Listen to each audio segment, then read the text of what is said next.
Olá, irmãos, graça e paz, tudo bem com vocês? Esse é o estudo parte 2 sobre a transição das alianças e esse estudo vai estar top. Certeza que vocês vão gostar e, na minha opinião, já que eu tenho todos os estudos já planejados, ele é um dos mais importantes de todos os que eu vou fazer. Como eu prometi no primeiro vídeo, eu não vou gastar mais tempo falando sobre os danos que as doutrinas, as religiões causam em nossas vidas. Então, aqui é bem focado mesmo para explicar os textos. E você que vai ouvir esse estudo de fone, na caminhada, limpando a casa, se você entender esse estudo aqui, você entende o Novo Testamento inteiro em relação à transição de alianças. Cada vez que você se encontrar com a palavra lei, graça, salvação, justificação, vida eterna, você vai entender o assunto. Como eu disse no primeiro vídeo, isso daqui é uma chave e uma porta. Você entendeu isso daqui, você entende praticamente todas as cartas de Paulo em relação a esse ponto. Esse estudo, por mais que você tenha conhecimento completo dele, ele não te ajuda a entender, a chegar ao conhecimento completo da predestinação e eleição bíblica. Mas ele te ajuda bastante. Ou seja, para você entender sobre predestinação e chegar ao conhecimento completo disso, segundo a Bíblia, você precisa de todo aquele conjunto de 4 chaves que eu falei para vocês. Vai precisar conhecer bem sobre as 7 festas do Senhor, que nos leva desde lá do tempo de Moisés até o milênio e dá uma entrada para a eternidade. Vai precisar conhecer bem as 2 casas de Israel, vai precisar bem conhecer a transição das alianças e vai precisar conhecer bem os textos milenares. Ou seja, o reino de Cristo na terra, com a igreja por 1000 anos, reinando sobre as nações restantes a partir do céu. Ou seja, o reino de Cristo não é nem somente no céu e nem somente na terra. O reino dos céus é chegado, disse o Senhor Jesus. O reino dos céus está entre vós, mas ainda não era um reino visível, não era um reino literal estabelecido, porque Deus tinha etapas para poder introduzir o seu reino. E quando introduz o reino, é o reino do Filho primeiramente. É claro que é do Pai, é da igreja, mas é o reino onde Jesus é reconhecido como rei sobre todas as nações, aonde as leis de Cristo serão obedecidas por todas as nações, aonde o templo de Ezequiel vai estar edificado em função plena diante dos olhos de todas as nações, por 1000 anos. Depois, como o apóstolo Paulo disse em 1 Coríntios 15, convém que ele reine até que todos os inimigos sejam postos por debaixo dos seus pés. Aí Paulo disse, contudo, o último inimigo a ser destruído é a morte. Ou seja, quando Jesus vem, todos os seus inimigos ainda não estão debaixo dos seus pés, porque a morte ainda existe no milênio. Em Jeremias 31, verso 31, vai ter o texto mais importante da Bíblia para falar de transição das alianças. Eu digo mais importante da Bíblia no Antigo Testamento, ou seja, nos profetas. Jeremias 31, 31 é o texto mais importante. E esse texto é um texto tão misterioso, cheio de enigmas, que Deus revela não somente a restauração das 2 casas, mostrando que a igreja faz parte da casa de Israel, como também revela coisas do tempo. E o escritor de Hebreus sacou isso. E por isso que nessa carta aos Hebreus, o texto de Jeremias 31, verso 31 até o 35, vai aparecer 2 vezes na carta. Isso é difícil acontecer. 2 coisas. O texto vai aparecer 2 vezes na carta, no capítulo 8 e no capítulo 10, com textos e explicações diferentes, para você ver que tão robusto é o texto, né? Tão profético. E ainda o escritor vai fazer questão de citar um texto amplo. Ele não vai apenas citar 1 ou 2 versos, como de costume alguns apóstolos fazem. Ele vai citar 3, 4 versos, para vocês verem a potência que tem esse texto. Olha, esse vídeo não é mais introdução, ele já é uma explicação de transição de alianças. Você vai ouvir assuntos que você nunca ouviu na vida e que eu nunca falei no canal também. E com certeza, só depois da metade do vídeo nós vamos entrar na leitura, e disso também eu tenho certeza. Esse estudo vai ser um daqueles estudos de virar a chave, como uma chave mestra. Aprendeu? Nunca mais esquece, e isso vai te dar base para tudo que você vai estudar na palavra. Porque se você não entender Hebreus 6, você não entendeu mais de 50% da carta. Se você entendeu Hebreus 6, é provável que você já tenha entendido ali entre 60% a 70% da epístola. E Hebreus capítulo 8, na minha opinião, é o texto mais importante para falar de transição de alianças dentro do Novo Testamento. Se eu pudesse escolher só um capítulo, eu teria que escolher Hebreus 8. E como eu expliquei para vocês nos shorts do canal, em vídeos de 2, 3 minutos, e até mesmo na parte 1, é preciso de todas as outras cartas de Paulo, porque embora a epístola de Hebreus seja mais forte para falar de transição de alianças, nela não contém as palavras fundamentais de transição de alianças, que são as que Paulo usa nas suas cartas, Gálatas e Romanos, ou seja, a palavra circuncisão, obras da lei e debaixo da lei. Essas 3 palavras, elas têm uma força gigantesca na antiga aliança e na nova. Só que elas são palavras de resumo. Significa que quem está circuncidado faz as obras da lei. E quem faz as obras da lei está debaixo da lei. E isso, no tempo de transição de alianças, é onde Satanás encontrou muitas portas para confundir o evangelho, misturar alianças. E Satanás não parou naquele tempo de Paulo. Agora que as cartas estão feitas, que o Novo Testamento está formado, por causa das pessoas não terem esse conhecimento da transição das alianças, Satanás consegue confundir ainda mais o povo de Deus, a ponto de terem pessoas falando que a lei de Deus não presta, que Paulo disse para nós que estar debaixo da lei de Deus é estar debaixo da maldição. E parece até que Paulo está falando isso mesmo, quando você não conhece os profetas e ainda isola textos nas cartas de Paulo. Parece que você tem que estar debaixo de uma graça de Cristo para você não estar debaixo da maldição de Deus que ele colocou na lei dele na antiga aliança. E Paulo não está falando isso. Satanás que fez a lei de Deus virar maldição na vida do povo, uma vez que o povo não reconhece mais o Messias como sumo sacerdote e vai buscar expiação dos pecados em um sumo sacerdote terrestre. E isso depois de um tempo que Deus deu para a pessoa entender, depois de apóstolos poderosíssimos em palavras e sinais e obras. A pessoa, depois de ver tudo, ela acaba retornando para a antiga aliança por questão de consciência e aí acaba abandonando as coisas perfeitas. Eu já praticamente dei um sinal aqui de Hebreus 6 e Hebreus 8. Irmãos, isso é importante demais. Quando você entende isso, você fala assim, agora eu quero escutar Hebreus. Você escuta a carta e você fala, meu Deus, meus olhos se abriram. Você fala, eu quero escutar Gálatas, eu quero ler Romanos. E aí você lê a carta e você não quer pular capítulos. Você fala, entendi. Meu Deus, era isso que Paulo estava querendo dizer. E aí de repente você olha para o mundo hoje e fica assustado. E aí você se torna inimigo de muitas pessoas por conhecer a verdade. Incrível, e se torna inimigo dos chamados. Não estou falando que se torna inimigo só dos inimigos de Deus, mas dos que foram chamados.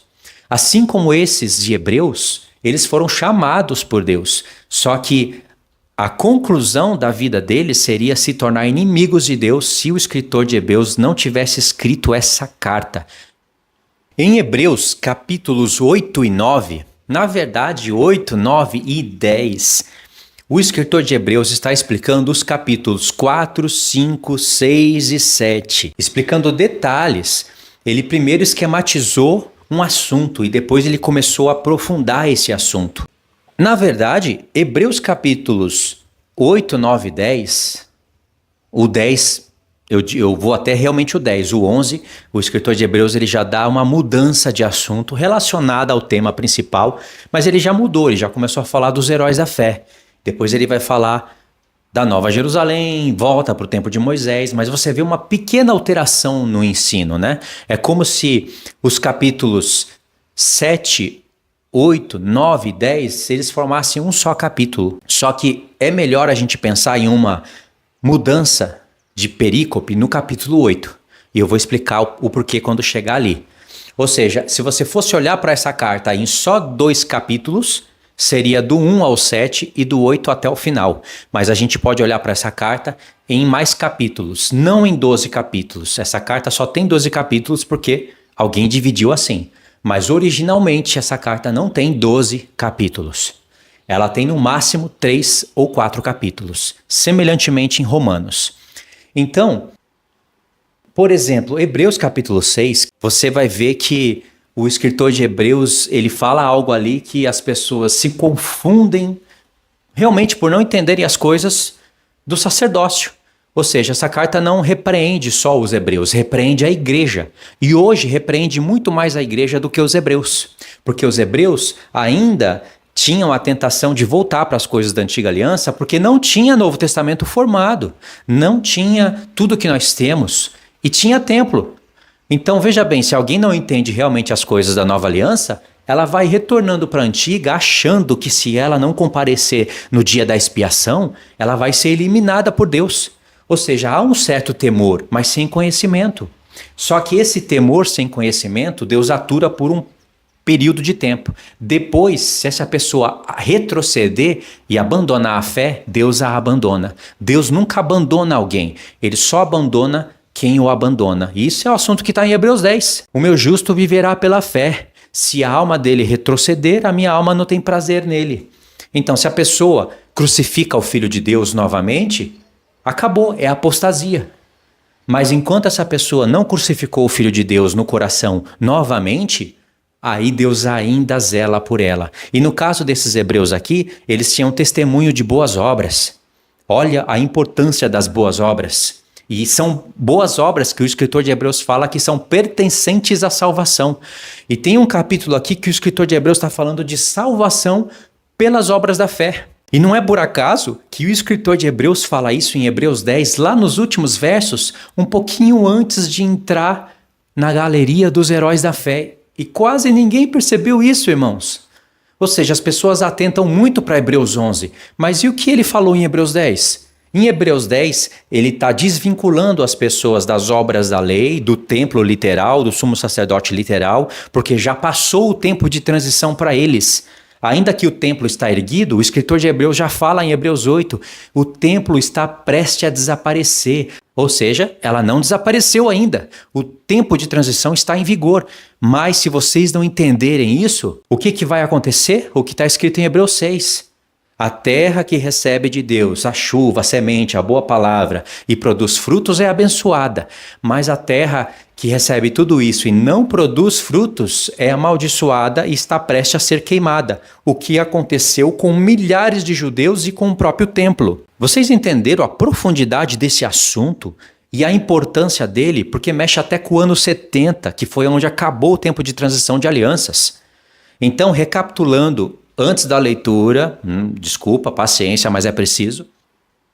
Deus estipulou 70 anos para a transição de alianças.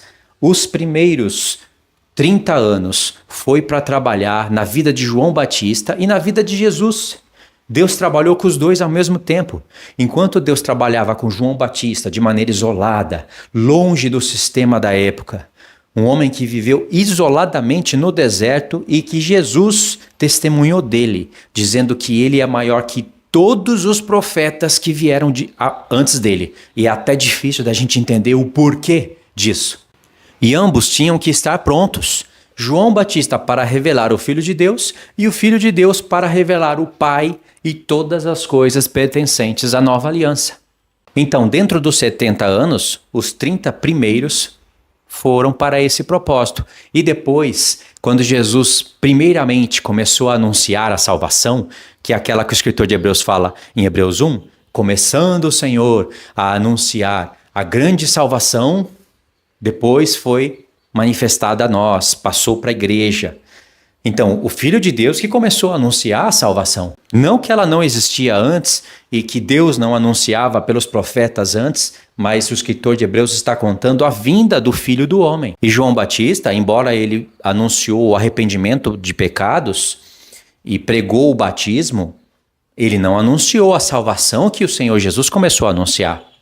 E aí, quando o Senhor Jesus começa a anunciar, se inicia a segunda parte de transição de alianças, porque começou com Jesus. Depois Jesus passa essa palavra na mão da igreja. E isso vai até o ano 70. No ano 70, o templo é destruído, não pelo Império Romano, mas por islâmicos. O Império Romano não via nenhum lucro em destruir o templo, e sim subjugar os judeus para que eles pagassem impostos para eles. Só que houve a rebelião dos judeus. Isso foi relatado no livro de Flávio Josefo, e na minha opinião se torna o livro mais importante extra-bíblico que um cristão deve ler. Eu não li o livro porque ele é denso, ele é enorme, mas eu já vasculhei muito ele na biblioteca do Rio de Janeiro. E também a gente pesquisa para lá e para cá e encontra muitos relatos deles, né? Então perceberam? 70 anos de transição de alianças. Esse número não é por acaso, porque Deus trabalhou com o número 70 desde o Antigo Testamento. Então, irmãos, em quase tudo tem transições. A gente tem que aprender a trabalhar com essas transições. Eu vou falar sobre a transição das 7 festas e dos 4 mundos. Entre uma e outra, tem mais transições. Eu vou abordar algumas delas. Número 1, transição das alianças. Essa é o que a gente está trabalhando, né? Só que dentro desse assunto, ele é tão robusto que você vai entender que houve a transição das alianças, da antiga para a nova, mas houve também a transição da aliança. O que significa isso? Um tempo onde o povo não tinha lei e passou a ter lei. E esse assunto está dentro da carta de Gálatas. Ou seja, houve uma transição que está lá no livro de Êxodo, onde Deus pegou um povo que não tinha lei e foi dando lei para eles de maneira progressiva. E esse assunto chama para a gente o termo tabernáculo do testemunho. Esse termo está presente na lei, muitos textos falando de tabernáculo do testemunho, véu do testemunho, a arca do testemunho, as tábuas da lei do testemunho. Isso é uma transição. Observem bem a revelação escondida no livro de Atos. Lembra que eu falei que Atos é uma carta importantíssima para a transição? Também. Ela está ali entre Romanos e Gálatas, Hebreus. Na verdade, Atos dos Apóstolos cobre todas as cartas do apóstolo Paulo. Então ela é uma carta assim de transição de alianças, transição de tempos. Estevão conheceu sobre o ministério de transição de alianças e o tabernáculo do testemunho. Olha a prova. Atos 7, verso 44. O tabernáculo do testemunho estava entre nossos pais no deserto. Como determinar aquele que disse a Moisés que fizesse segundo o modelo que tinha visto. Veja que essa palavra foi destacada em Hebreus 8. O escritor de Hebreus, que eu acredito ser Paulo, com certeza impactado pelas palavras de Estevão, usou o mesmo termo. Vê que Estevão pegou um texto-chave do livro da lei, quando Deus disse, faça, Moisés, tudo conforme o modelo que foi te mostrado no monte. Deus falou isso 2 ou 3 vezes para Moisés. Então um modelo estava sendo mostrado para Moisés para refletir coisas espirituais, coisas que haveriam de ser anunciadas, como o escritor de Hebreus disse em Hebreus 3, Moisés foi fiel em toda a casa de Deus, para testemunho das coisas que haviam de ser anunciada, mas Cristo é fiel sobre a sua própria casa, a qual somos nós. E Estevão, quando falou isso, ele está fazendo uma exposição de toda a história de Israel e tocou no termo tabernáculo do testemunho, que só aparece 2 vezes no Novo Testamento. Aqui em Atos e lá em Apocalipse, quando diz, e abriu-se nos céus o tabernáculo do testemunho. Apocalipse capítulo 15.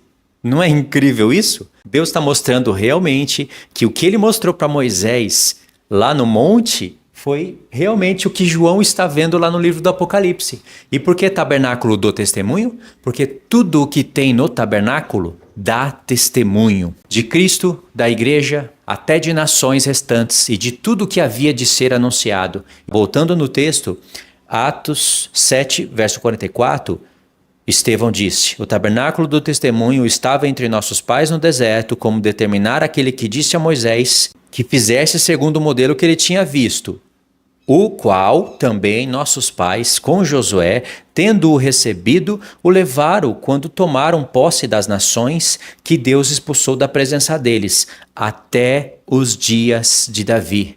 Porque Estevão viu que depois dos dias de Davi, o tabernáculo do testemunho não foi mais usado. E por que isso?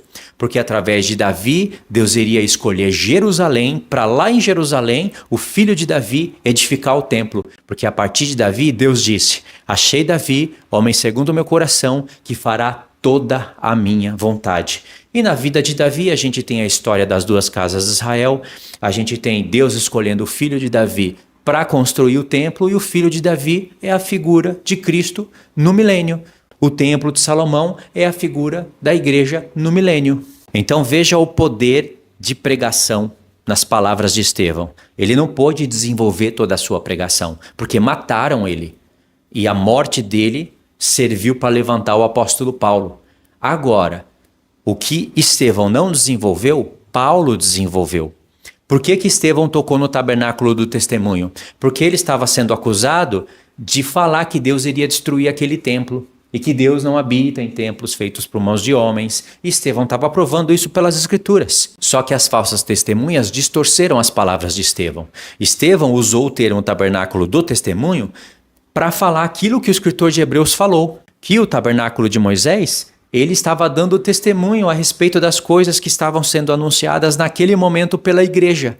Então veja, não está por acaso aqui o tabernáculo do testemunho. Estevão estava querendo dizer para o povo que existe um templo verdadeiro no céu, que o da terra era sombra, que aquelas coisas de sacrifícios de animais eram sombras e que o próprio Estevão, junto com a igreja, já estava vivendo a realidade. Só que mataram ele antes dele concluir tudo isso. E esse termo, tabernáculo do testemunho, nos gera um estudo lá no livro da lei, onde a gente aprende quais são os testemunhos que o tabernáculo está dando. O porquê que a lei de Deus foi parar em tábuas de pedra e não nos corações. O porquê que veio a existir propiciatório, o porquê que veio a existir as leis de sacrifícios de animais. Tudo isso foi dado por etapas, não foi dado tudo de uma vez, como aparenta ser quando a gente lê rapidamente ali Êxodo, a partir do 20, 25 e vai embora na leitura. Tudo foi dado por etapas e tudo isso é revelado no livro de Deuteronômio. O livro de Deuteronômio é o apocalipse do livro da lei, é onde Moisés coloca todos os pingos nos is e revela tudo. Aliás, revela até o fim da história e a introdução do milênio. Agora, fechando aspas para esse ponto, vamos continuar com a meditação dentro de Hebreus 6 e Hebreus 8, falando sobre as outras transições e principalmente sobre a transição dos mundos. Porque se a gente não entende isso, a gente também não entende a transição das alianças. Hoje eu tenho mais perfeição no assunto. Para você entender o assunto da transição das alianças, óbvio que você tem que entender o assunto da transição da aliança. Porque a lei de Deus não foi dada tudo de uma vez, ela foi dada por etapas. Na verdade, Deus deu testemunho que ele não queria sacrifício de animais. Ele não queria aquelas coisas entre o povo onde eles tivessem leis para cobrir a transgressão da lei. Porque os sacrifícios de animais, eles vêm não só para dar testemunho do que o filho faria no futuro. Eles vêm para cobrir a transgressão que eles fizeram no deserto, adorando o bezerro de ouro. Porque Deus queria que eles dessem ouvido aos 10 mandamentos de Deus. Esse assunto está todo explicadinho no próprio livro de Êxodo, no livro da lei. Então houve a transição da aliança, nisso a gente aprende sobre as questões do tabernáculo e houve a transição das alianças. E se vocês estiverem atentos ao que nós estamos prestes a ler, vocês vão ver que esses dois assuntos estão presentes no Novo Testamento, nas cartas de Paulo e em Hebreus. Ele não está falando só de uma transição, e sim de duas. E depois nós temos a transição das festas. Para vocês verem como tudo tem transição. As 4 primeiras a gente pode ver presente no Novo Testamento, em cada data acontecendo um evento específico, na Páscoa, nos Asmos, nas primícias e no Pentecoste. E logo após o Pentecoste, chega o dia das trombetas e não acontece nada. O Novo Testamento não relata nada. Foi uma festa como qualquer outra. Chega o dia da expiação e nada. E chega a festa dos tabernáculos e nada. Isso significa que essas 3 ficaram para o final. E elas estão presentes aonde? Em todas as cartas de Paulo. Todas foi um pouco que exagero. Mas em muitas cartas dele e principalmente no livro do Apocalipse. Que tem como pano de fundo essas 3 festas. Ou seja, de 4 festas para as últimas 3, Há um hiato de tempo, uma transição, assim como da semana 69 para a 70ª. E não somente isso, transição dos mundos. O escritor de Hebreus fala disso na sua carta. Ele fala do mundo antigo, que é o mundo antediluviano. Ele fala do mundo atual, que era no qual ele estava escrevendo a carta. E ele fala do novo mundo. O mundo antigo é o primeiro mundo. O segundo mundo é o de agora. O terceiro mundo é o milênio, porque é uma contagem de 1000 anos literais, onde justiça, paz e alegria reinam por intermédio de Cristo e da igreja. E existe o quarto mundo, que é onde entra a eternidade. É um mundo onde não há mais contagem de tempos, é uma eternidade onde todas as coisas mudam. E aí a glória que era no milênio é aumentada talvez 1000 vezes mais dentro da eternidade, que é onde o Filho entrega o reino para o Pai, para que Deus seja tudo em todos, como Paulo fala em 1 Coríntios 15. E quando nós chegarmos nesse quarto mundo, eu acredito que vai se cumprir o que Paulo escreveu, que ele ouviu palavras inefáveis que não é lícito falar aos homens. Quando Paulo disse isso, ele não estava falando do evangelho. O evangelho é magnífico, mas o evangelho é lícito falar ao homem. Na verdade, é dever de todo mensageiro de Deus. Agora, as coisas que estão preparadas na eternidade, irmãos do céu, isso é magnífico. Para vocês terem uma ideia, lá em Apocalipse 21, depois que a Nova Jerusalém desce do céu, depois de 1000 anos, depois do grande trono branco, ou seja, se passaram 7000 anos, mais ali um tempo que nós não sabemos quanto que é, onde Satanás vai ser solto, tentar as nações, juntar Gog e Magog, vai ter o evento do julgamento do grande trono branco. Depois de tudo isso, Jesus fala, tudo está feito. Claro que ele tem que falar isso, tudo está feito. Como é que ele iria falar tudo está feito, sendo que ainda Satanás tem que ser solto, tem que tentar as nações têm que ser provadas, tem que ter 1000 anos pela frente. Não faz sentido Jesus falar tudo está feito, quando tudo não está feito. Então, Nova Jerusalém desceu do céu, a morte e o Sheol foram jogados no lago de fogo, o mar já não existe, e aí Jesus dá esse testemunho. Tudo está feito. E sabe o que o Senhor Jesus diz? As primeiras coisas se passaram, eis que tudo se fez novo. As primeiras coisas são referentes às coisas que aconteceram em 7000 anos, que para Deus e para seus anjos eleitos é um tempo como que se tivesse passado uma semana profética.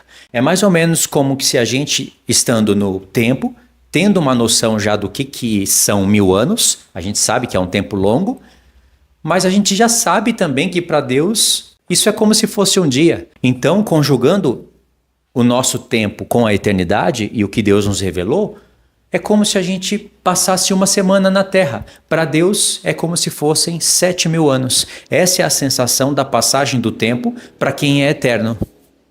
E esse assunto é magnífico. É um assunto que está lá em Hebreus capítulo 4, pega uma porção no 2 e uma porção no 6. Que é o que eu não vou falar nesse vídeo, né? Porque dá um trabalho para explicar, mas vocês vão ver o escritor de Hebreus associando o mundo vindouro, o milênio de Cristo, ao sábado milenar, mostrando que o sábado de 7 em 7 dias era a sombra das coisas futuras. Ainda que esse mandamento estivesse nas tábuas da lei, dos testemunhos, junto com os outros, a gente aprende que a lei de Deus é dinâmica, é profunda. Ela não é apenas um conjunto de leis apresentada para nós como algumas religiões apresentam. Ou seja, a lei de Deus é muito mais do que aquilo que a gente pensa. E é por isso que ela estava em tábuas de pedra, sobre ela o propiciatório. O propiciatório já era feito de ouro puro, com 2 querubins com as suas asas estendidas, olhando para o sangue que era aspergido ali. Ou seja, isso é incrível. O escritor de Hebreus, lá em Hebreus 9, ele fala essas coisas, temos muito o que falar, mas agora não falaremos dela pormenorizadamente, porque é um assunto também de transição de alianças, transição de mundos. E a prova disso é que quando toca a última trombeta no Apocalipse, que é onde Jesus está vindo e vai exercer a vingança e limpar toda a terra e exercer o julgamento e estabelecer o seu reino, a Arca da Aliança é vista. Tá vendo? Transição de mundos. Porque a Arca da Aliança fala do trono de Deus. A palavra de Deus fala de transição de mundos porque há uma transição desse mundo para o outro, aonde eventos acontecem, aonde nações restam, o porquê que elas restam, o porquê que elas não foram glorificadas, o porquê que muitas nações poderiam restar e não restaram, o porquê que muitas nações que restaram poderiam se tornar sacerdotes e não se tornaram, o porquê que muitos sacerdotes se tornaram nações restantes, perderam o chamado de sacerdócio, mas não perderam a vida eterna. Isso se chama assuntos de transição de mundos. E ainda tem, por fim, a transição para a eternidade. Ou seja, do final do milênio para a eternidade existe transição. Existe a soltura de Satanás, o porquê que ele deve ser solto, o porquê que as nações devem ser provadas. Quando as nações forem provadas, as que forem reprovadas serão julgadas, irão para o lago de fogo, e as que vão restar, como que elas vão restar? Que corpo elas vão estar? Isso se chama transição para a eternidade. Fala a verdade, irmãos. Tudo é uma transição. Assim como há uma transição para o nascer e o pôr do sol, uma transição para as fases da lua, uma transição para a vida do homem. Uma é a vida dele quando ele é um bebê, outra quando ele é uma criança, outra quando ele é um adolescente, outra quando ele é um adulto e depois um ancião. Então, tudo nessa vida há uma transição.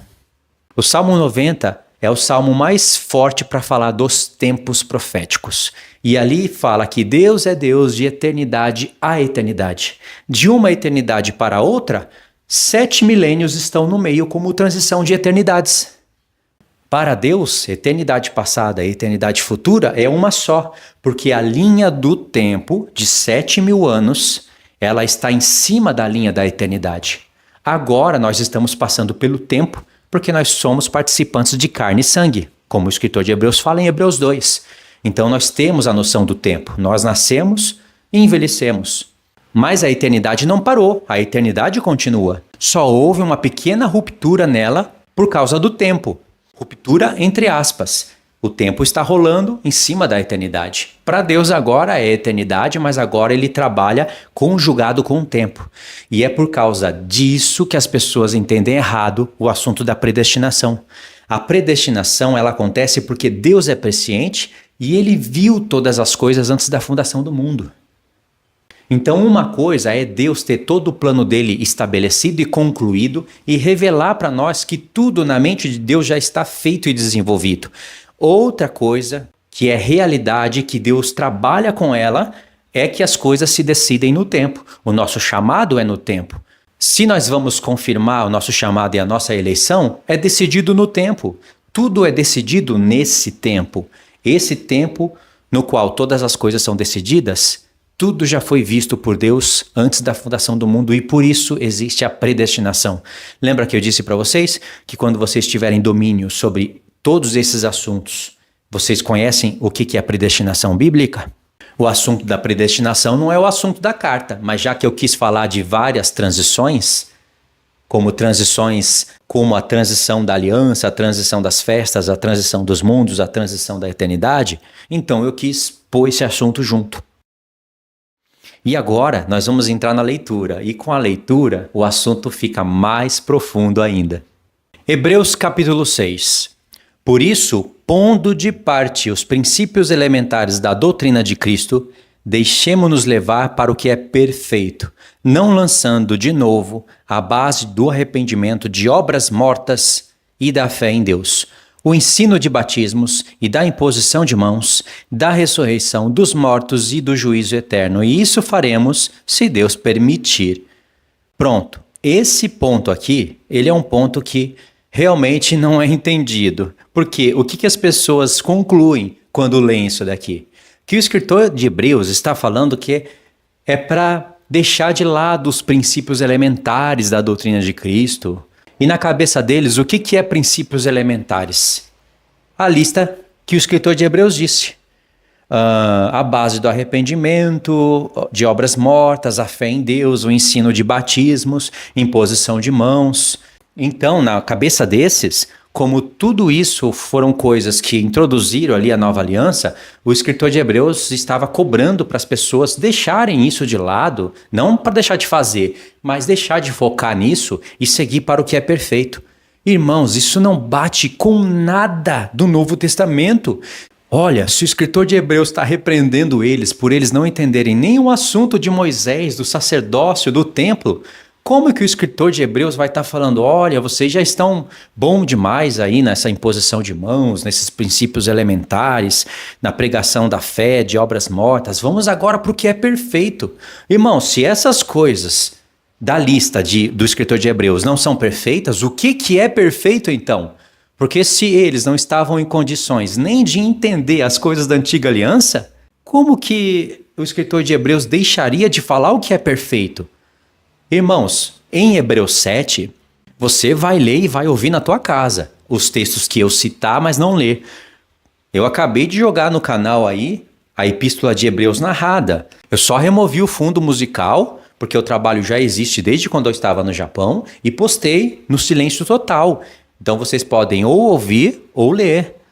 Em Hebreus 7, o escritor de Hebreus, continuando o assunto, ele vai falar que o Filho de Deus é perfeito para sempre e que a nova aliança é perfeita, e ainda vai fazer questão de falar que a antiga aliança é imperfeita. E como essas coisas poderiam parecer pesadas aos ouvidos dos judeus, ele continua a esclarecer ainda mais em Hebreus 8, 9, 10, e tudo vai ficando mais claro. O assunto fica mais denso, mas fica mais claro. Então veja bem, o escritor de Hebreus não pode estar falando para esses hebreus que eles estavam presos demais em imposição de mãos, pregando a fé, pregando o fim de obras mortas, tipo, para falar para o povo pararem de fazer obras mortas, e já pregaram demais sobre o juízo eterno. Vamos prosseguir para o que é perfeito. Irmãos, o que é perfeito? Olha só, o Filho de Deus é perfeito. A nova aliança é perfeita, mas o que estabelece o Filho de Deus e a nova aliança no coração das pessoas é justamente a pregação do Evangelho, que só acontece com a doutrina dos batismos. Como eu já falei em alguns vídeos, expliquei sobre o batismo nas águas, o batismo com o Espírito Santo e com fogo. E vou continuar explicando ainda mais. As coisas da nova aliança e Cristo, perfeito para sempre, só é introduzido no coração dos santos com a pregação da fé, do juízo eterno. Como que você vai falar do juízo eterno sem falar de milênio, sem falar das coisas escatológicas? Essas coisas são perfeitas. Então veja bem, o que as pessoas concluem do texto mostra que elas não estão entendendo quase nada da carta. Eu só não digo nada porque elas entendem que Jesus é o Filho de Deus e que vai retornar. Mas se não fosse por isso, não entenderiam quase nada. Agora eu vou ler de novo e presta atenção. Por isso, pondo de parte os princípios elementares da doutrina de Cristo, deixemo-nos levar para o que é perfeito, não lançando de novo a base do arrependimento. Irmãos, não lançando é não lançar fora. Porque você vê nessa carta que eles abandonaram essas coisas perfeitas e estavam retornando para a antiga aliança. Só que como eles não haviam apostatado, eles estavam fazendo obras dignas de arrependimento, obras justas diante de Deus, Deus se lembrou deles e tentou de novo, através dessa carta, fazerem eles retornarem para o sumo sacerdote eterno, que é Cristo, porque muitos já haviam abandonado a Cristo. E por que Deus permitiu que aqueles outros abandonassem e esses não? Porque os outros eram maus, eles não cuidavam dos pobres, não visitavam as pessoas nas prisões, eles não se importavam com o espólio dos seus bens. E, ou seja, eles apostataram porque quiseram. Agora, esses daqui não. Esses daqui faziam obras de caridade, cuidavam dos presos, eles cuidavam dos seus. E ainda eles tinham Cristo como Filho de Deus no coração. Só que isso estava sendo arrebatado de pouco a pouco porque eles estavam retornando para o templo. Eles estavam com medo de acontecer aquilo que estava no livro da lei. Deus disse, aquele que não comparecer no dia da expiação, eu eliminarei essa alma do povo de Israel. E olha como que começa essa carta. Começa falando do dia da expiação. Fala que Jesus, após ter feito a expiação pelos nossos pecados, se assentou à destra de Deus. Irmãos, o dia da expiação é a sexta festa. É o dia mais importante para Deus. para o povo de Israel e o dia mais importante de cada ano. É o dia em que combina a Páscoa com a volta de Cristo. Porque na Páscoa, Jesus fez a expiação pelos pecados. Só que é só na sua vinda que a revelação futura se manifesta, que os nossos pecados são de vez removidos. Não que Jesus não fez na cruz, ele fez para gerar o mistério da fé. Mas tem que gerar o mistério da fé em nós e a gente trabalhar desenvolvendo a nossa salvação e todas aquelas coisas pertencentes à salvação. Então, por isso que na linha do tempo da festa de Deus, a Páscoa, que fala da morte de Jesus, é a primeira e ainda tem que ter expiação pelos pecados na sexta festa. E se vocês forem ler sobre a festa do Pentecoste, naquele dia também tinha expiação. Tinha que apresentar 2 bolos, um para a casa de Judá, outro para a casa de Israel, para a casa de Efraim. Por isso que falam de 2, um para judeus e outro para gentios. 2 pães com fermento. Jesus é o pão sem fermento. Por que tem que ter 2 pães com fermento? Porque um é para judeu, o outro é para gentio. E por que tem que ter fermento? Porque fermento ainda fala de pecado. O povo de Deus recebe a Cristo, mas ainda peca. Só que tem que haver uma transição de santidade. Nós vamos pecar, mas não podemos pecar como pecávamos na ignorância. Os pecados nossos vão sendo expiados, mas vai chegar um dia em que essa expiação vai ser uma vez por todas, como no dia da expiação, que é a sexta festa. Então essa carta toda, ela foi construída em cima da expiação dos pecados. Hebreus 8, 9, principalmente o 10, o escritor está explicando detalhes do dia da expiação. Pode ler Hebreus 9, confirma isso. Lê Hebreus 10, ele está explicando o que acontece no dia da expiação. E ele não está explicando isso por acaso, porque profeticamente o dia da expiação é quando Jesus vem nas nuvens. Como Deus disse para Moisés, que no dia da expiação ele apareceria entre nuvens na Arca da Aliança. E quando Jesus vem, ele está vindo nas nuvens. E esse dia, dentro da carta aos Hebreus, está sendo associado com um novo mundo, que o escritor de Hebreus fala, o qual estamos falando. E esse novo mundo, o escritor de Hebreus, em Hebreus 4, associa com a entrada de Josué na terra de Canaã. Claro que Josué é Cristo, o povo de Israel é a igreja e Canaã é a Canaã celestial. E o descanso, o escritor de Hebreus usa várias vezes ali a palavra Shabaton, uma outra palavra para descanso, mas uma só vez ele usa a palavra sabatismos, que é uma palavra única, que aparece uma só vez no Novo Testamento. E por que aparece só uma vez? Que ela foi associada com o mundo futuro, que o escritor de Hebreus está falando. E esse sabatismos está relacionado ao descanso do 7º dia, como o próprio escritor está falando em Hebreus 4. Entendeu como é profundo? Agora, voltando aqui no texto, princípios elementares. Olha, os princípios elementares da palavra de Deus, vocês já entenderam que não pode ser essa lista de obras poderosíssimas que colocam Cristo perfeito para sempre no coração do santo e a nova aliança como perfeita para sempre, certo?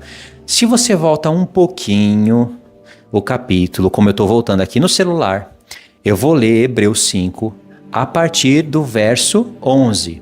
A esse respeito, ponto, que respeito do quê?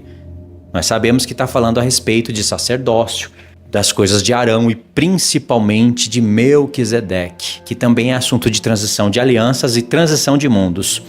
A esse respeito, temos muitas coisas que dizer e difíceis de explicar, porquanto vós tendes tornados tardios em ouvir. Ou seja, não é difícil de explicar para quem é bom de ouvir e compreender. É difícil de explicar para quem é tardio em ouvir. Pois, com efeito, quando devíeis ser mestres, atendendo ao tempo decorrido, tendes novamente necessidade de alguém vos ensinar de novo quais são os princípios elementares dos oráculos de Deus. Olha quantas coisas nesse verso 12. A palavra novamente, de novo, apareceram 2 vezes. Isso significa que eles já haviam retornado para a antiga aliança e alguém explicou. Aí eles de novo começaram a vacilar, eram para ser mestres, como o escritor de Hebreus. Começaram a vacilar e começaram a se inclinar para a antiga aliança e abandonando as coisas da nova. O escritor de Hebreus veio com essa carta, ou seja, quem apostatar depois disso, é por escolha própria. E aí olha o que ele fala: alguém vos ensine outra vez quais são os princípios elementares dos oráculos de Deus. Não é a mesma expressão que está em Hebreus 6? Só que lá em Hebreus 6 fala os princípios elementares da doutrina de Cristo. Irmãos, Cristo é Deus. Não tem como separar uma coisa da outra, é a mesma coisa. Olha, eu estou na versão Almeida Revista e atualizada. Eu vou para Almeida Revista e corrigida. Porque, devendo já ser mestres pelo tempo, ainda necessitais de que vos torne a ensinar quais sejam os primeiros rudimentos das palavras de Deus. E que vos haveis feito tais, necessitais de leite e não de alimento sólido. Então a palavra aqui diz rudimentos. Na outra versão diz princípios elementares. Aí em Hebreus 6, irmãos, entra aquela questão que eu gastei tempo falando. Por isso o quê? Começou um capítulo novo. Qual é a conexão? Por isso, portanto, o quê? Por eles terem se tornado tardios em ouvir a palavra de Deus e estarem retornando para as coisas da antiga aliança, não entendendo o que eles estavam fazendo, eles começaram a abandonar o que é perfeito. A imposição de mãos, a pregação de batismos, ou seja, eles eram para estar trabalhando nos batismos, era para estar batizando pessoas nas águas e depois introduzindo o batismo do Espírito, que só pode vir do céu, mas tem a imposição de mãos, tem a obra do homem que ele tem que fazer, e está pregando o juízo eterno, e não ir lá para o dia da expiação receber a expiação dos pecados pelo sumo sacerdote terrestre. O tempo já estava avançado aqui, não era como lá em Gálatas, em Romanos, onde eles tinham que, sim, ir para a nova aliança, mas não abandonar a circuncisão, porque eles não poderiam trazer esse escândalo, aparentando uma rebelião contra Moisés e contra as coisas da lei. Paulo mesmo, ele se submetia a todas as coisas, raspava a cabeça, fazia sacrifícios, ia nas sinagogas, fazia tudo o que um bom judeu deveria fazer, mas ele mesmo diz nas suas cartas que ele encontrava nisso portas abertas para a pregação do evangelho. Ele não fala isso em Coríntios? Ele fala, eu quero estar presente na festa do Pentecoste, porque ali uma porta grande de trabalho me foi aberta. Por que ele fala eu quero estar presente? Porque pode ser que ele não conseguiria estar por causa das viagens, mas ele fazia de tudo para estar, porque porta grande para pegar o evangelho estaria aberta. Ou seja, ele iria aproveitar aquela situação para falar de transição de festas, para falar o que significa aqueles 2 pães com fermento e tudo mais. Só que aqui no tempo da carta, o tempo já avançou, já estava prestes a ser destruído o templo. Então aqui já foi uma carta de repreensão. Então, por isso, pondo de parte os princípios elementares da doutrina de Cristo, em outras palavras, deixando de parte essa questão de ir para o templo, de fazer os sacrifícios, de receber expiação pelos pecados, deixemos-nos levar para o que é perfeito. O que é perfeito? A própria lista de coisas que ele vai listar. Deixemos-nos levar para o que é perfeito, vírgula, não lançando de novo. Aqui lançando não é lançar como um fundamento, é lançar fora. Tudo bem, não está escrito aqui a palavra fora, né? Mas nós temos que interpretar. Não lançando de novo, a palavra de novo. De novo por quê? De novo tem alguém que precisa explicar para eles os princípios elementares da doutrina de Cristo, que agora a conta vai fechar redondinha. Não lançando de novo a base de arrependimento de obras mortas. Tá vendo? Se tem fé morta, tem obras mortas. Da fé em Deus, o ensino de batismos, no plural, e da imposição de mãos, e da ressurreição dos mortos e do juízo eterno. E isso faremos se Deus permitir. Claro, eles têm que fazer isso, mas é Deus que permite. É Deus que dá o tempo para eles, que impede o Império Romano de avançar e destruí-los. Por isso que faremos se Deus permitir. Agora, veja bem, os princípios elementares da doutrina de Cristo é justamente entender o ofício de sumo sacerdote. Por isso que o escritor de Hebreus, antes de falar isso, gastou tempo falando de Moisés, de Arão, do templo, do sacerdócio, das coisas de Levi, e vai continuar falando. Por que o escritor de Hebreus gastou tanto tempo falando isso? E ainda vai continuar gastando em Hebreus 7, que o assunto vai ficar mais denso. Porque esses são os princípios elementares da doutrina de Cristo. Justamente as coisas que vão te dar as bases para você entender Cristo. Veja que aqui, nesse caso, ele não está usando Abraão. Ele fala de Abraão na carta, em Hebreus 7, importantíssimo, mas quando você olha para as promessas feitas para Abraão, Ela tem uma grande importância porque elas são mais importantes do que as coisas da lei. Só que não pode desconectar uma coisa da outra. Se desconectar, pronto, vira o que Satanás sempre quis que acontecesse, e aconteceu. As pessoas começam a olhar para o livro da lei, focando só em Moisés e esquece de Abraão. Não é assim que eles estavam fazendo? Paulo fala em Gálatas 4, que é um capítulo importantíssimo de transição. Ó insensatos Gálatas, vocês que querem estar debaixo da lei, aí é a lei de Moisés, né? Não ouve o que a lei diz? Pensa que Paulo vai citar Moisés? Não, ele cita Abraão, suas duas mulheres, seus filhos. E esses eventos são eventos que aconteceram antes da lei. E Paulo está falando, ó insensatos, vocês querem estar debaixo da lei, mas vocês não ouvem o que a lei diz? Parece que Paulo errou, né? Ah, Paulo, você errou porque esses eventos aconteceram antes da lei. Irmãos, esses eventos estão dentro do livro da lei. O livro da lei todo é uma lei. Mesmo as coisas que aconteceram antes de Moisés e do Sinai servem de lei, é uma Torá, uma instrução. E é claro que depois que a lei é dada no Sinai, aí começa os princípios elementares da doutrina de Cristo, começa uma nova etapa. Mas as coisas que aconteceram antes do Sinai ainda servem de lei. Então, se alguém quer estar debaixo da lei, também tem que prestar atenção no que aconteceu antes dela. E vocês já entenderam o que isso significa, né? Se eu não falar, pode ser que vocês não entendam. Eu não quero ser redundante, mas tem que falar. Isso é exatamente a transição da aliança. Ou seja, eventos que aconteceram antes da lei, promessas feitas a Abraão, Isaac e Jacó, eventos que aconteceram de maneira onde Deus profetizava nos passos de Abraão e que virariam alegorias para o povo no futuro, que Paulo fala, as duas mulheres de Abraão, são coisas alegóricas, refletem duas alianças. Essas coisas serviriam de lei. E esse é o melhor exemplo de transição da aliança, para depois Paulo conjugar a transição das alianças. Significa que, tanto em Gálatas, como em Romanos, como em Hebreus, como em Atos, como em outras cartas, tem pontos em que Paulo está falando da transição da aliança.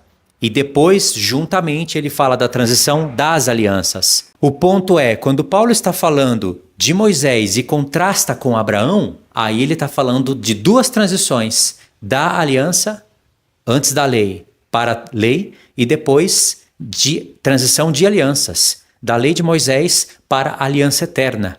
Você entendeu isso? Você vira o jogo. É como começar o dia de manhã cedinho, onde o sol está nascendo, está bem fraco, mas está nascendo, e você presenciar nascer do sol, o sol das 8 horas da manhã, das 10 até meio-dia e até chegar dia pleno.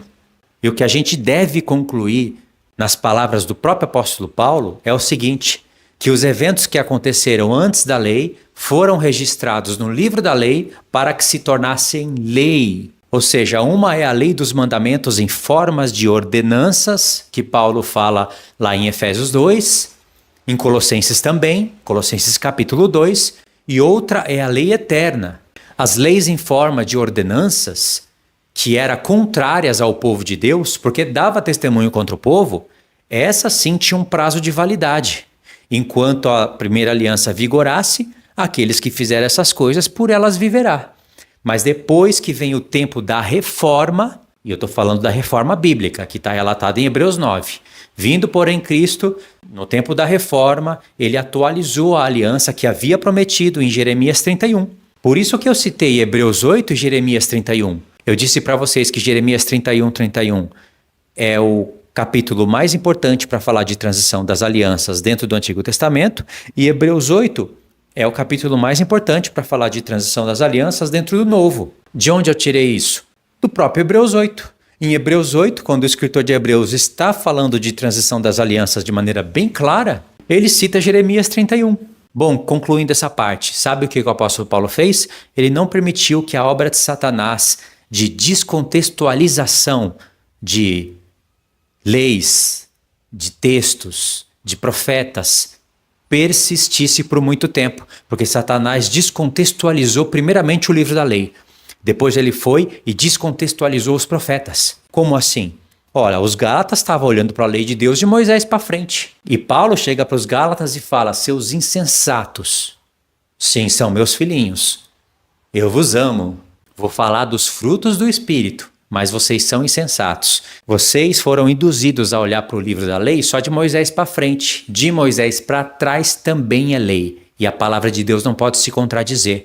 Então Paulo foi e encaixou as promessas feitas a Abraão, Isaque e Jacó com o tempo do Sinai e mostrou o testemunho de Deus. E aí depois o apóstolo Paulo vai encaixando profeta com profeta, encaixando os profetas com o livro da lei, até tudo se tornar um testemunho de novo para a igreja, não deixando Satanás trabalhar como ele trabalha, diminuindo os danos que Satanás fez, apagando um pouco da fogueira que Satanás colocou na igreja.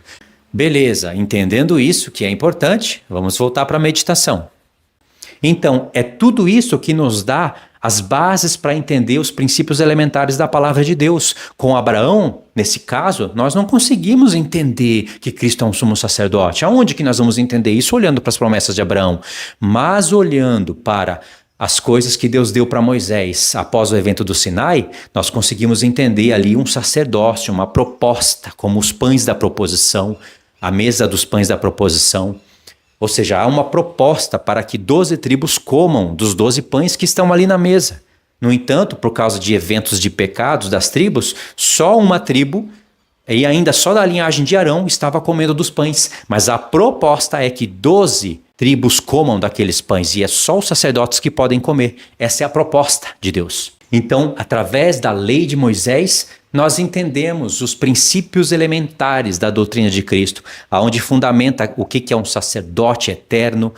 Por isso que pode se comparar ao livro da lei com as promessas de Deus feitas nos Salmos sobre, no caso, um sumo sacerdote eterno, segundo a ordem de Melquisedeque, é por ter o livro da lei em mãos.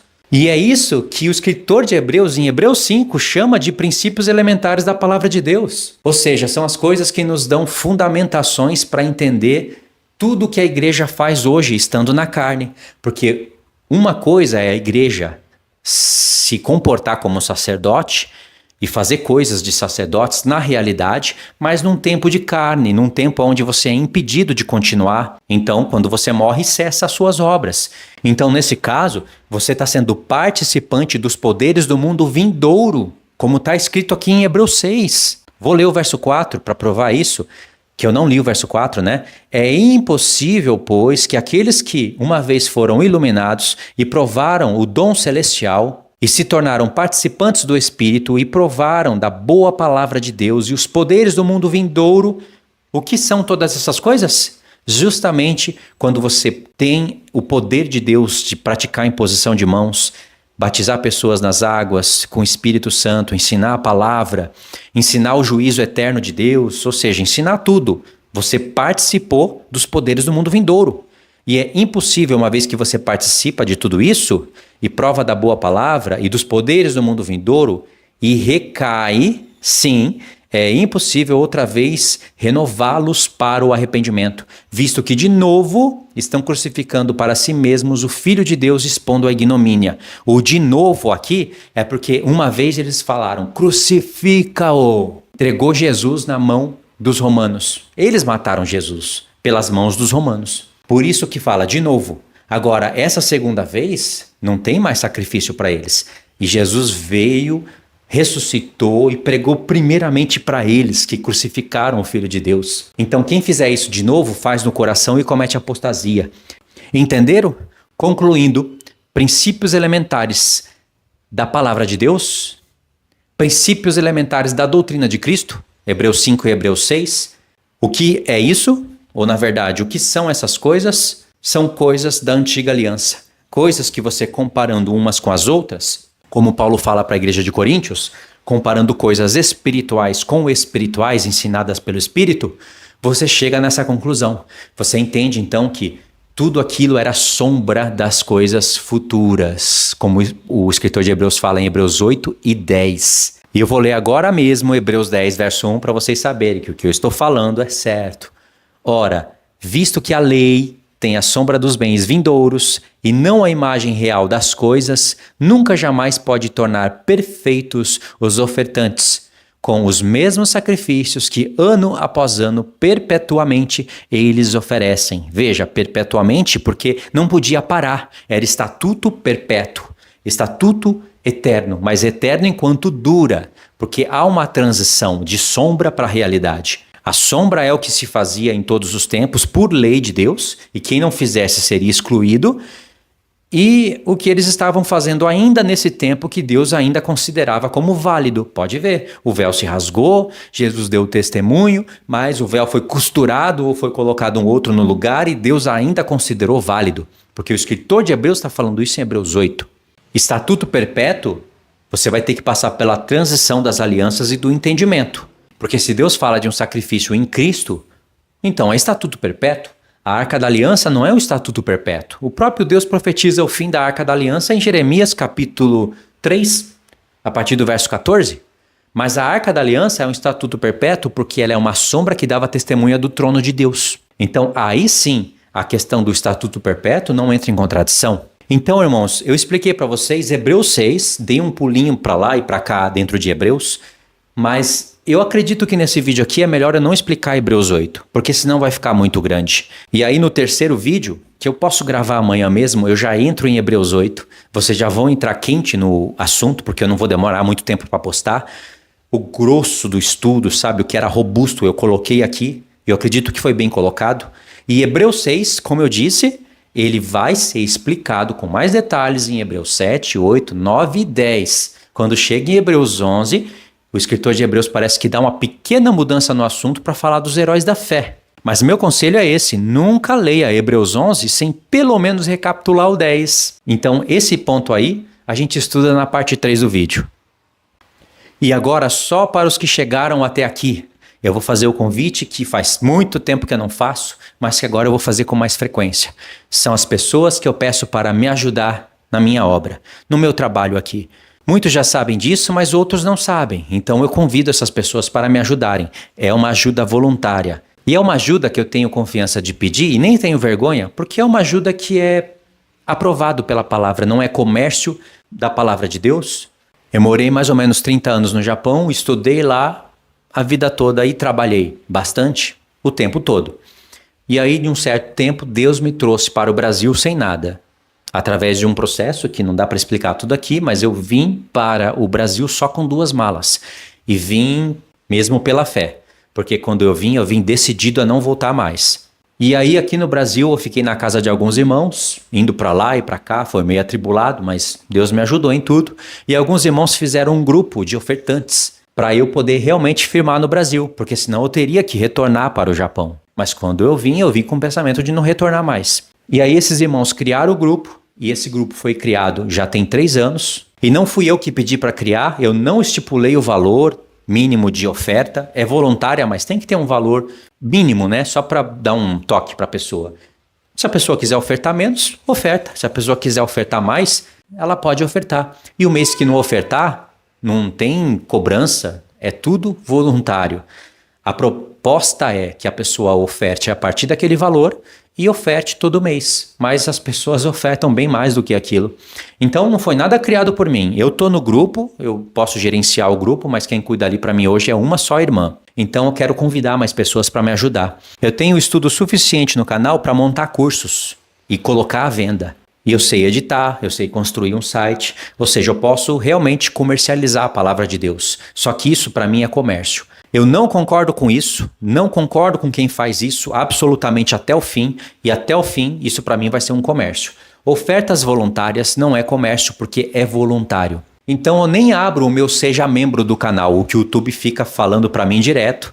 O que para o YouTube é lucro, né? E ele fica dando sugestão direto através do YouTube Studio para você abrir o seja membro, já está disponível e você não usa essa ferramenta. O YouTube vê isso como um desperdício, né? O máximo que eu faço é monetizar os vídeos, porque isso ajuda até no engajamento do canal e ninguém precisa pagar para assistir. Quem está me pagando é o YouTube. Então eu penso assim, se alguém tiver que pagar para assistir o meu conteúdo, eu já me desviei da verdade. Aí sim, Deus fecha os meus olhos, eu não consigo compreender mais nada. E não é à toa que isso é normal, né? É normalizado, parece que é até errado falar contra. Mas Na verdade, isso é errado. Os apóstolos não comercializaram as epístolas deles, eles não fizeram curso, eles não venderam a palavra de Deus e não arrumaram desculpa para justificar isso aos olhos do povo. Então, tudo que eu peço é voluntário. Se você quiser entrar no grupo e me ajudar, o link vai estar no comentário fixo e no final de alguns vídeos, agora de maneira mais recorrente, eu vou convidar pessoas para entrarem para me ajudar, tá bom? Ajudando ou não, você vai ter acesso a todo o conteúdo do canal, não vai fazer diferença nenhuma para você. Eu não faço acepção nenhuma de quem me ajuda e quem não me ajuda. Quem vai fazer a diferença nisso, eu acredito que é Deus. Deus pode abençoar, pode não abençoar, e não quer dizer que ele vai abençoar quem me ajuda e quem não me ajuda não vai ser abençoado. Porque a questão não é só ajudar para ser abençoado. Você vai ter que fazer as suas obras. Você vai ter que obedecer a Deus. Mas quem ajuda está fazendo algo a mais. Eu acredito que Deus olha isso também. Tá bom? Então esse é o máximo que eu posso dizer, que eu posso falar. A partir daqui, para mim, já na minha consciência, não bate mais. Então se você entrar, eu vou ficar grato. Que Deus possa te abençoar, tá? Fiquem na paz então. Deus abençoe.